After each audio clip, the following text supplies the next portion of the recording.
Good morning students, welcome to Hindi class. आज हम Hindi reader का चैप्टर 1 हम सब सुमन एक उपवन के इसके क्वेश्चन आंसर करेंगे।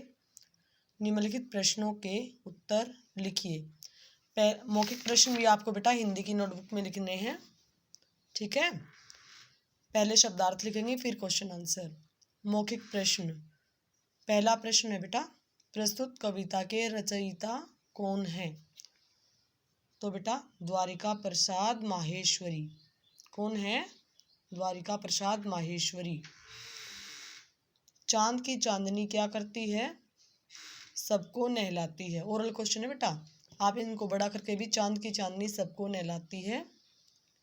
और प्रस्तुत कविता के रचयिता द्वारिका प्रसाद माहेश्वरी जी हैं। मौखिक प्रश्न बेटा, प्रकृति ने फूलों का, मौखिक प्रश्न आपके हो चुके, ये है लिखित जो आपको नोटबुक में अच्छे से लिखने हैं, मौखिक भी और लिखित भी। निम्नलिखित प्रश्नों के उत्तर दीजिए। क, प्रकृति ने फूलों का पालन पोषण किस प्रकार किया है? तो प्रकृति ने फूलों के पालन पोषण में कोई भेदभाव नहीं किया है, सबको समान धरती, समान मिट्टी, समान जल और समान वायु प्रदान की है, ठीक है। दूसरा प्रश्न है, फूलों ने धरती और धूप के विषय में क्या कहा है? फूलों ने धरती और धूप के विषय में कहा है कि हम सबको एक ही धरती और एक ही सूर्य की रोशनी मिली है। तीसरा प्रश्न है बेटा, अलग अलग रंग रूप होते हुए भी फूल किस कारण एक हैं?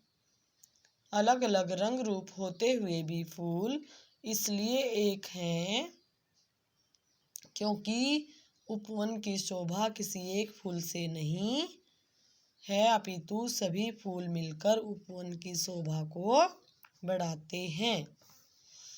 अब अगला है बेटा, मिले एक से स्वर हमको हैं भ्रमरों के मीठे गुंजन के। पंक्ति का आशय स्पष्ट कीजिए। यानी इसका क्या मतलब है, कविता ने इस पंक्तियों को क्यों लिखा है, क्या आशय है कवि का इन पंक्तियों से?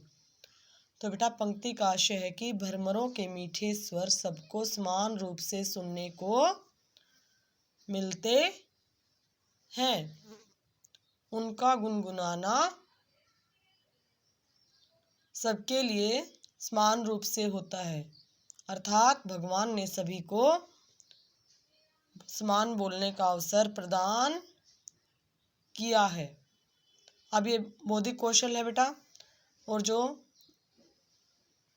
ये प्रश्न आपको स्वयं हल करने हैं। फूलों का प्रयोग किन किन कार्यों में किया जाता है, ये आपको स्वयं हल करना है। इससे आपकी भाषा का विकास होगा, आपके अंदर बौद्धिक कौशल की अभिव्यक्ति होगी।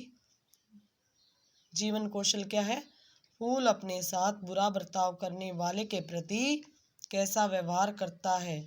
यानी फूल अमीर और गरीब में कोई भेदभाव नहीं करता, सबके लिए उसकी खुशबू और उसका महत्व समान रूप से होता है।